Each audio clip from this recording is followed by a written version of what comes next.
Video? Video. No video. No video. No video? Video. Show hands the video. No the video.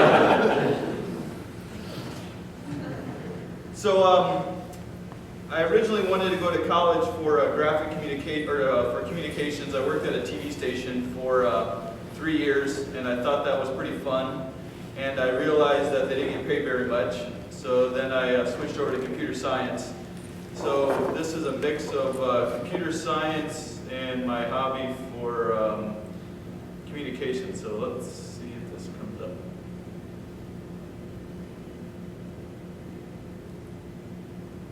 So these videos are all public. Let's see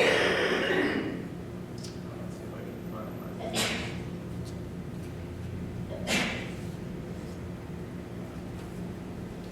So I've made about 8 videos of our transformation, and I put them all to music. Has anybody heard of a website called Animoto? Anyway, yep. It puts all your photos together to music. And here's the first one that I did. So let's see if we can get this to play.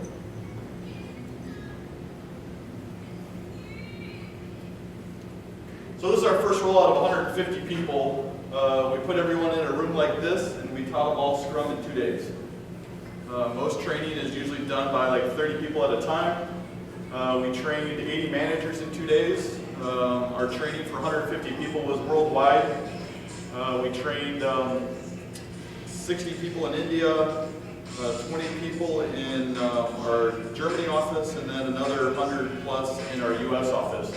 And these are the pictures of what it looked like for the first few weeks.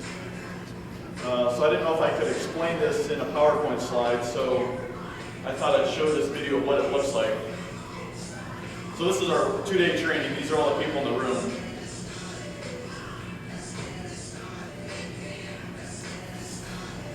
Does anybody play the ballpoint game? Pass the balls around? See what it looks like when you're passing balls with 100 people in the room. It's kind of out of control. That's what our planning sessions look like. We do that every 8 weeks.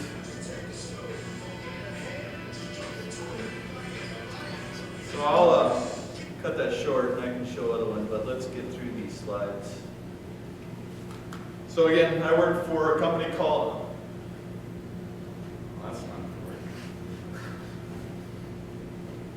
You gonna raise it up a little bit? Oh yeah, put it down.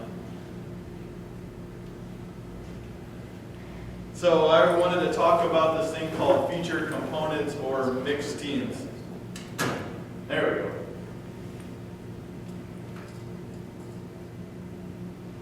So this is our internal blog, our internal wiki, and it's hard to see, but I put a discussion out there just last week that said, hey, can somebody help me understand what you guys think of component versus feature teams? So you can see that there's 378 views on it, and I got 21 responses, and I used those responses to hopefully put my presentation together. So instead of me just explaining what I thought it looked like, I thought I'd let the employees of John Deere explain what it looks like. So you can see we talk about things like builds are broken, what do you do now?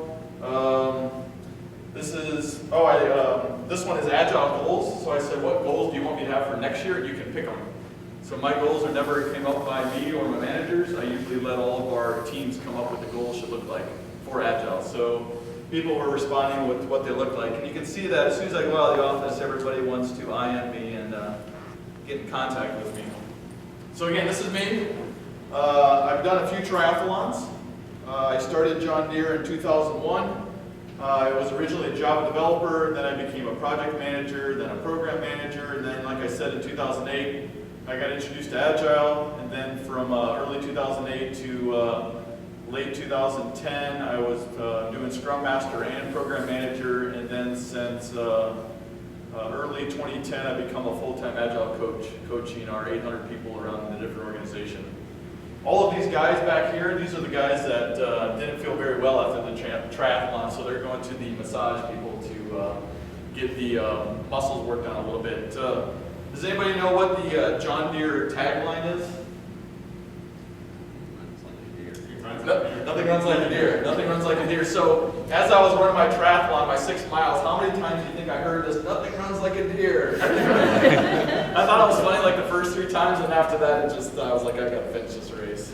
You can follow me on Twitter. There's my handle down there in the bottom corner. So again, this is who John Deere is. So we make really big green and yellow products. So tractors, planters, sprayers, snow blowers,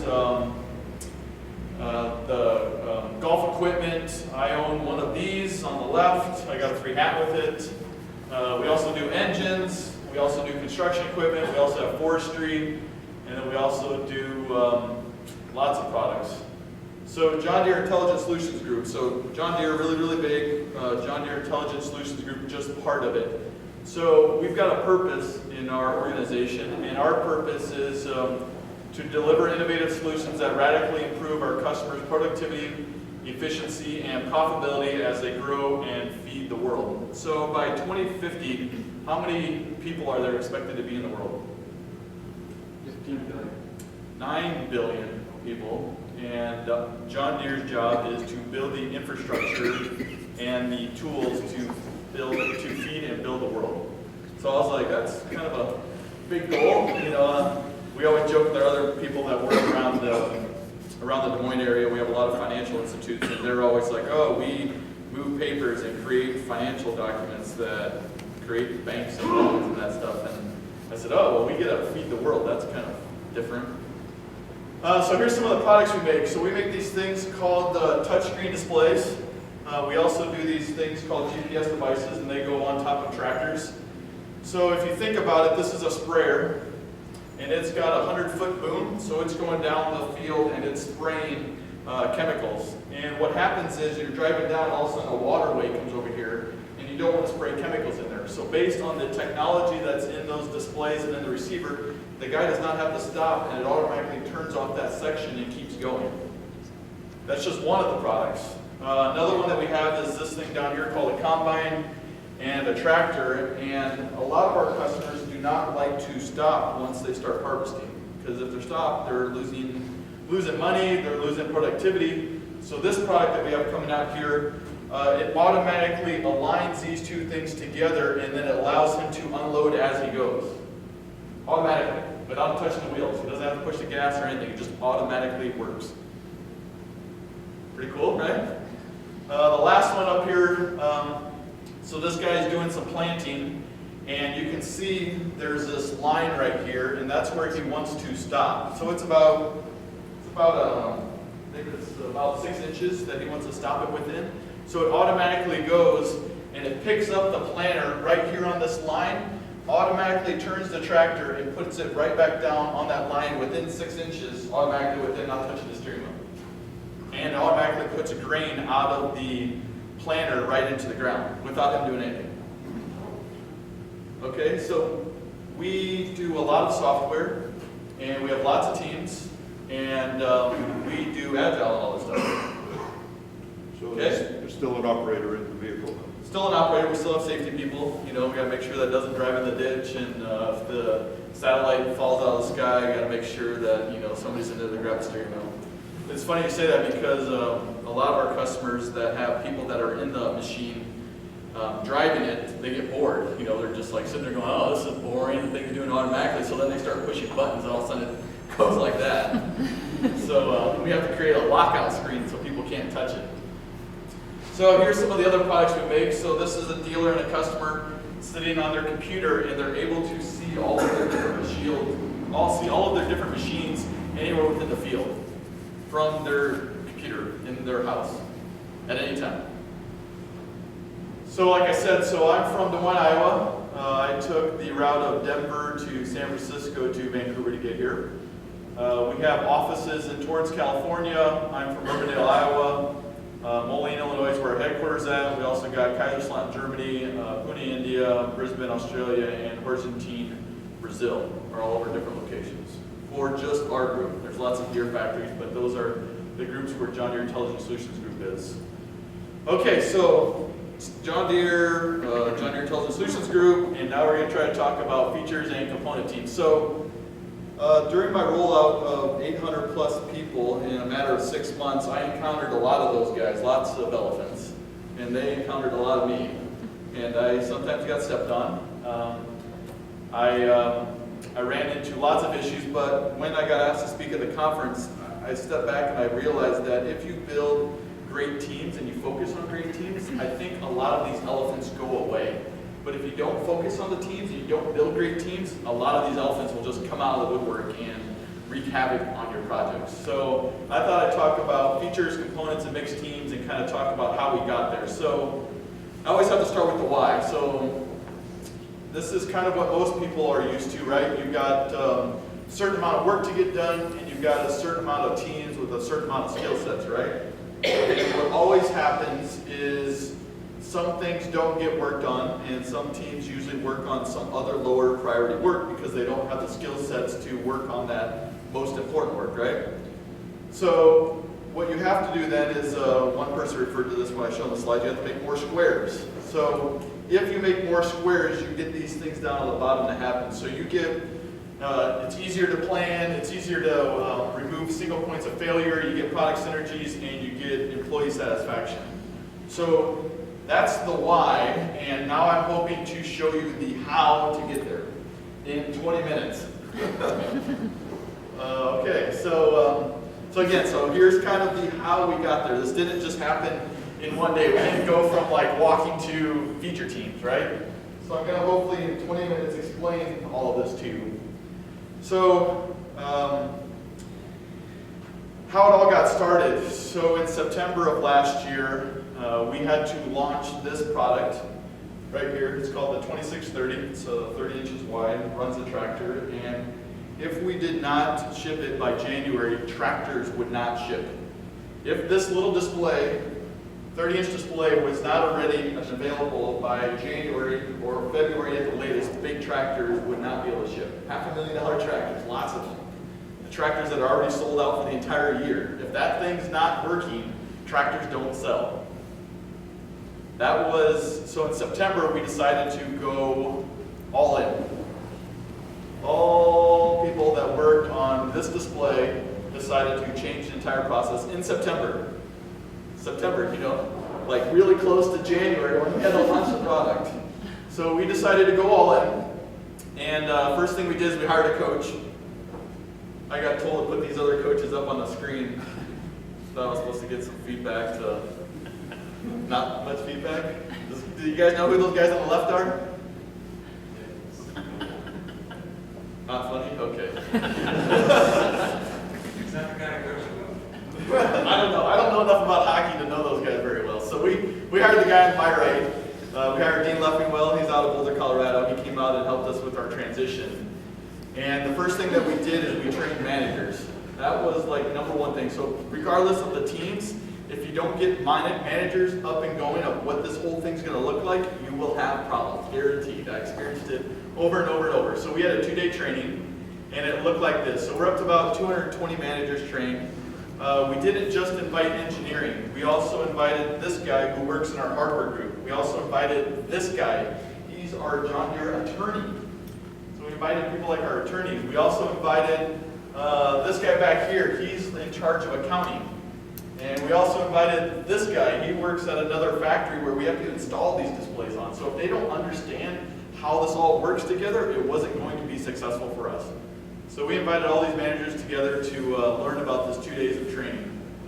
So that was number one. Number two is we had to break down these silos. I think everybody knows you get silos in your organization. We had really, really big silos with lots of people within those organizations. And what we ended up doing is we ended up busting them up into teams. So each team is 7 plus or minus 2. Every team has a scrum master. Every team has a product owner. And then they've got roughly 4 developers and 2 to 3 testers on every team. Those teams then have interfaces to architects, release management, whatever it is. But this team only gets direction from that guy or gal. That's the only person they get direction from. So we formed 14 of them in a couple weeks, and then we told them all to get into a room and learn training. So the other thing we did is we told them to bring their backlogs. So when you ask the teams to bring their backlogs, you usually get whatever they're working on, which is mostly components. So it looks like this.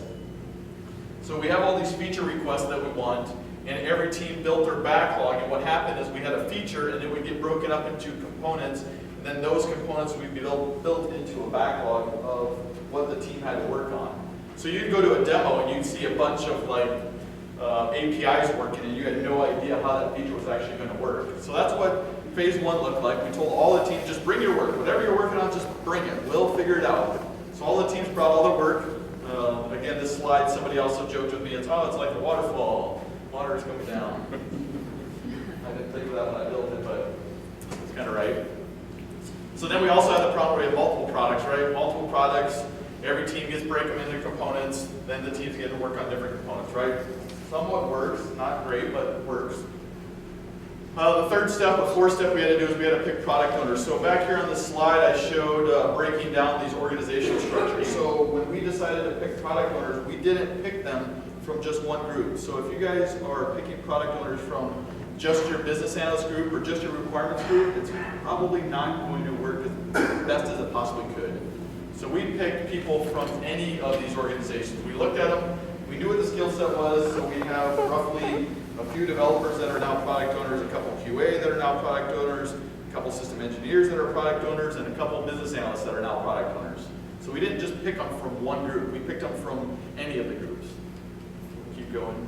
Same thing with Scrum Masters, we picked them through any of our organization. We didn't just pick them from one specific group. Kind of laughed when I put this on this slide up here. So architects, they're not on the teams, and they have lots of experience, and they have lots of opinions. So we decided to make an own separate Scrum team for them. So all the architects, you go over here and you're your own Scrum team. Kind of worked.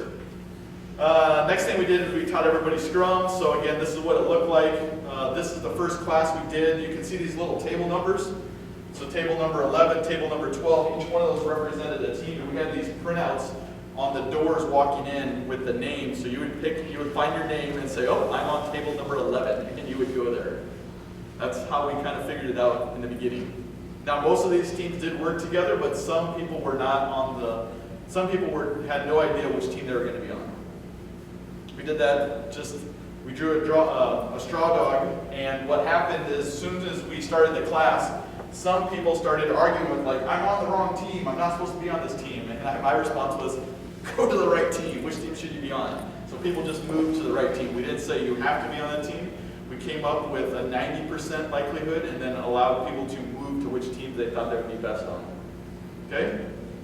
So now we're probably about to this stage in our transition where we kind of are starting to walk, things are starting to work, and things are getting a little bit better.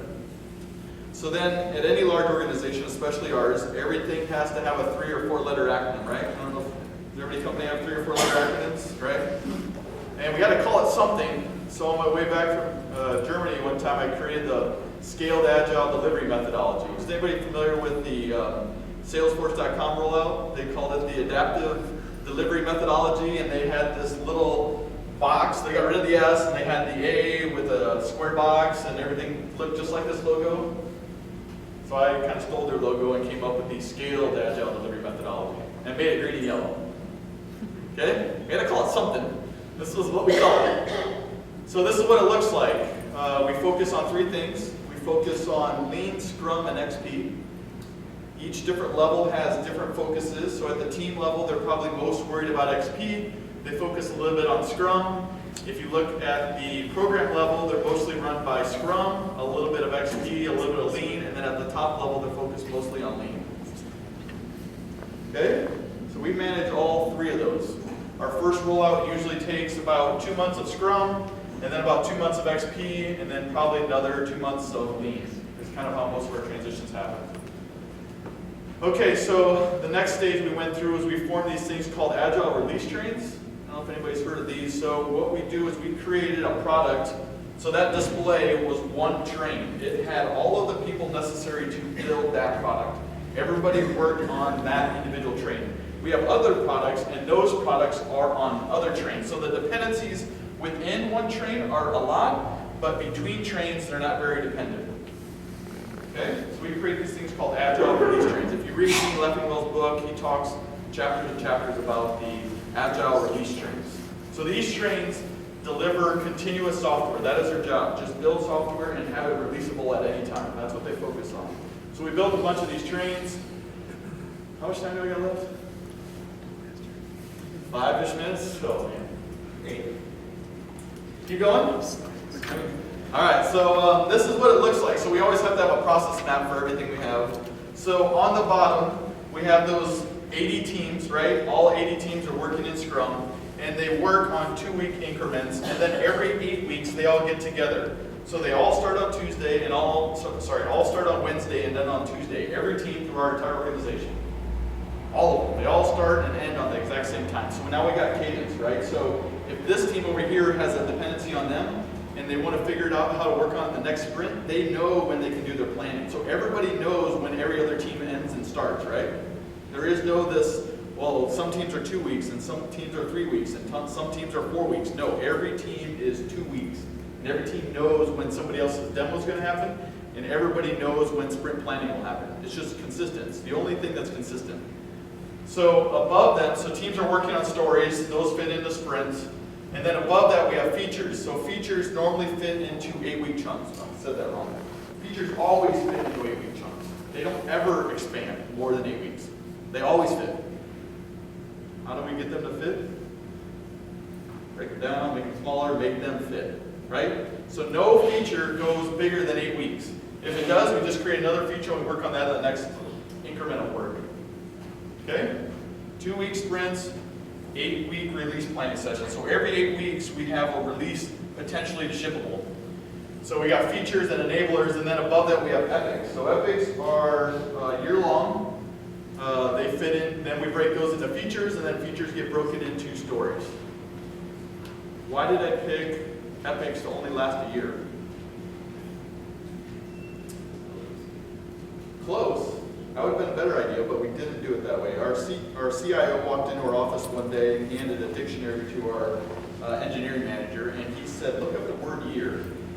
Throws the book at him, he starts flipping through the dictionary, looking for the word year. He says the word year is not in the dictionary. And then he goes, exactly, we need to remove the word year from our dictionary. So I was like, perfect, all epics are no longer than a year, or sorry, 12 months. So that's how epics became 12 months. He did not want any programs lasting longer than a year. Perfect. Okay, so epics are no longer than a year, features are no longer than 8 weeks, and stories are no longer than 2 weeks. 5 minutes.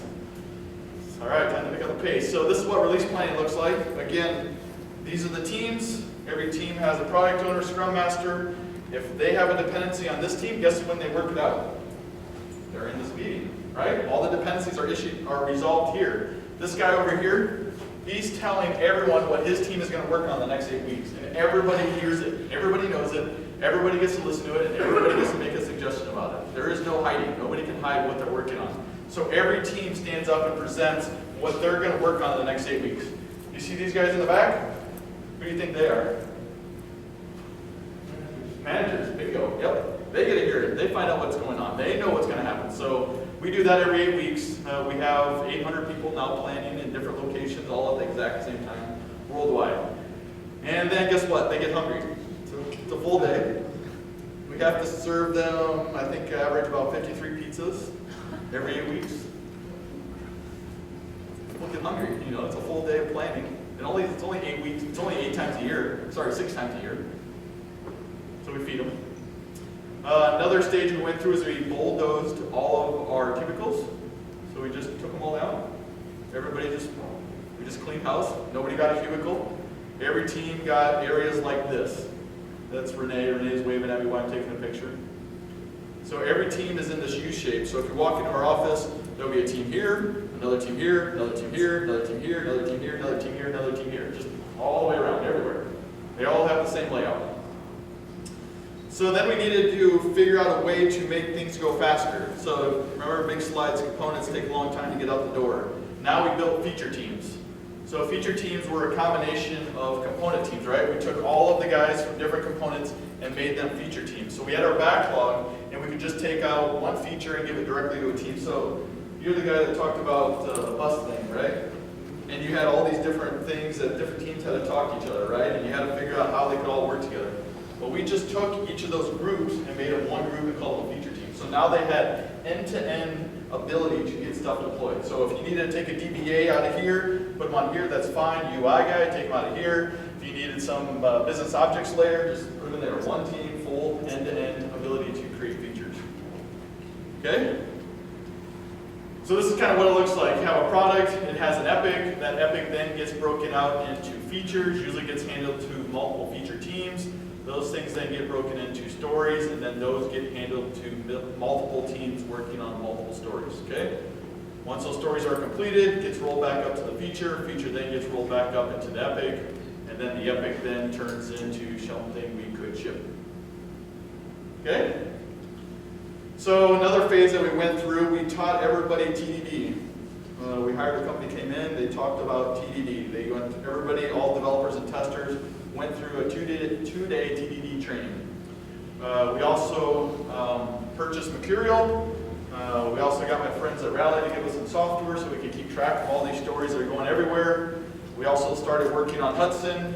Some teams were using material. And then every team, once they got through TDD, we also did a 2-day emergent design. Every team member, they all learned how to do emergent design.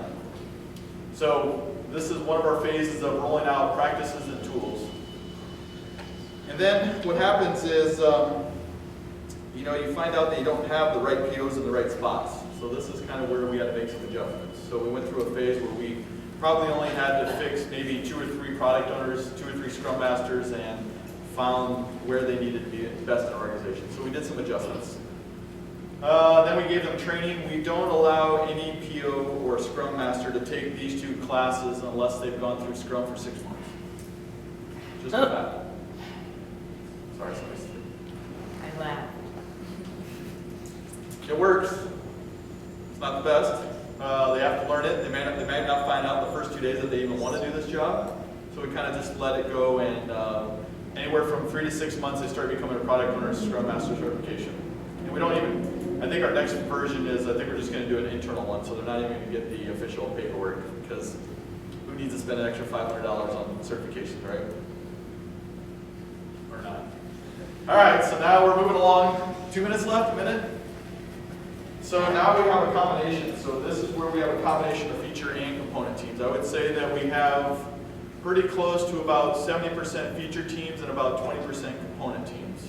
So again, this is our scale. So if you have a number of teams who can use it are many and the technology specialization is high, we usually have a few component teams to focus on those areas. Most of our teams are being informed into feature teams. Okay? This is kind of the phase that we're working through right now. We call it running green. You know, green, John Deere kind of goes together, right? So this is what it used to look like when we got started. So teams would not be able to ship until the 8 week happened. And then they'd go red along because they break a bunch of things, and then we go green. And then sometimes this thing wouldn't even turn green, it would just stay red. So we could never even ship when we wanted to. So now we're going through this phase where it's red longer, but it's green more often. And I think we're working right now on trying to make it as green as possible. So now we're trying to just allow engineering to have the ability to ship whenever they want. And eventually we will get to more shipments, but right now we're still just twice a year on these products. Okay? So small batches, again, we're trying to get to the mode where if we could ship every PSI, maybe we will now ship more frequently. We haven't got there yet, we're working on that. Hopefully in the next 6 months we'll start shipping products, start shipping software updates more frequently than our 2 times a year. But that's where we're headed. The other thing we're doing is we're not allowing teams to move, not allowing teams to be broken up as best as possible. We're trying to keep teams together as long as possible and move the work to the teams. So if there's a new epic, we just take that epic to the team that needs to work on it. We don't just split teams up for every project. And we're trying to get out of doing projects, because every time you start a project, you've got to get this big amount of work, and then it's hard to kill a project once you started a project, and then you got to close a project. So to the team level, we just constantly feed them new work. Just new epics come, just feed it right to the team. New feature came, just feed it right to the team. Don't try to move teams or break teams up to focus them on certain different features. This is another one that we're rolling out here next week. Anybody familiar with A3s? A3s, I didn't really like them in the beginning, but now I really like them. And a lot lot of our product owners are starting to use them. So you can go out and read a book called, I'll show it to you at the end, it's basically a 5 whys. The last thing we're doing is we're working on fast feedback, so instead of waiting 8 weeks or a year to get feedback, we're trying to allow teams to talk to actual customers every 2 weeks.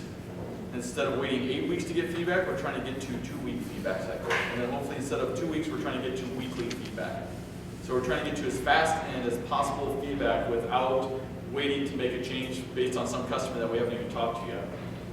So the last part I thought I'd talk a little bit about is our culture change. So at John Deere, we're really conservative. But 6 months ago, we had one of these things show up. Our director went out and bought one, put it in our cafeteria. That's not common in John Deere. Not common in Iowa to have a ping pong table in your office, but one showed up. A couple more weeks later, we had a ping pong table. We also have Jeans Day every day. Normally people would dress like this in our office, but now we have Jeans Day every day. Most of the other factories in John Deere don't have that. They kind of look at us like we're crazy. We also have free fountain pop. Just come to our office. You can drink as much caffeinated drinks as you like. And then we also allow people to write on windows and sticky notes galore. So I know some people probably already know this answer, but one of the questions I asked a group of Scrum teams, I said, if you were king for the day, would you want to continue to follow this process? What percentage do you think of our employees want to continue with this process? That's low. She said 80. I said that's low. Anybody else? That's 100. That's low. 100%. Not that close. 97% of them want to continue to follow this process. 2% we got rid of them. I'm kidding. We still got them. So how did this product work, right? So I talked about September, then I talked about January. So we launched it in January. It was the first time in 6 years that nobody worked Thanksgiving or Christmas that I've ever been there. Nobody worked it. We shipped it in January. I think we had one field issue came in within the first 3 or 4 months. Normally we'd have handfuls of defects that we'd have to get out as fast as possible. So we shipped it on time. So here's some of those books that I talked about. So this is like my stack of books. I don't know if you know that you come to these conferences and you just read zillions of books. So if you are looking to do a rollout, I would probably start reading these 2 books. If you're through a large transition or you're halfway and you're trying to figure out how to get better, I would go read that book. And if you really want to get to the next stage, I would probably go read the Lean Startup book. I just bought 30 copies and handed out to all my managers. If you're somebody like an Agile coach and you want to have these big slides that I kind of have, I would go read Presentation Zen. And if you're doing any training, I would go read the back of the book. If you're just trying to figure out what this whole Agile thing is, I would probably start reading Succeeding with Agile. And again, there's hundreds of books out there. This is just my stack. Maybe some authors could send me some books and could read those. So this is where I learned most of my stuff. I would say that 80% of my stuff I learned is on Twitter. So if you guys are not on Twitter, I would get on there. I probably learn something new every day. Those are the 3 hashtags that I probably read at least a couple times a day. Agile and Scrum, Lean Startup are definitely the most interesting ones. And the last one down here is Dean Leffenwell has been writing blog posts about us for the last 8 months. And I think we're about ready to publish number 4. So if you want to read more about our presentation and how this all happened, you can go out to scalingsoftwareagility.wordpress.com and read all about it. And then this is me. This is my still training for triathlons. I'm still not great at them, and I think of it just like Agile, that I keep training and training and training, and hopefully I'll get better at it. You can follow me again on Twitter, or you can send me emails at holdorfchadr@johndeere.com. So that's it. And how long was I over? 7 minutes? All right. So questions for me. Where do you want to go to lunch? So I'm supposed to be in this coaching thing, Agile Coach's Corner, like now, I think. So if you'd like to have lunch with me, I'll buy you lunch.